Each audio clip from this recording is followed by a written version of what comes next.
সৃষ্টিকর্তা প্রদত্ত এক আশ্চর্য খাদ্যের নাম মাশরুম। এই মাশরুমে আছে এমন জাদুকরী গুণ যা আপনাকে বাঁচাবে মরণঘাতী সব রোগের হাত থেকে।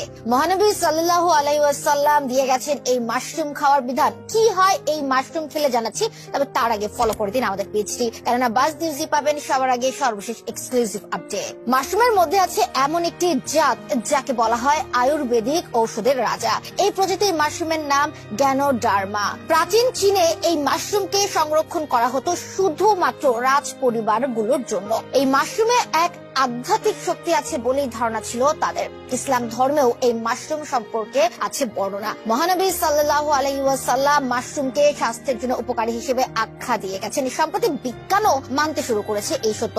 গবেষণায় দেখা গেছে এই জাদুকরী মাশরুম খেতে যেমন সুস্বাদু, ঠিক তেমনি ক্যান্সারের জীবাণু ধ্বংসেও দারুণ শক্তিশালী ভূমিকা পালন করে। এছাড়াও মাশরুম গুঁড়া করে চায়ের সাথে নিয়মিত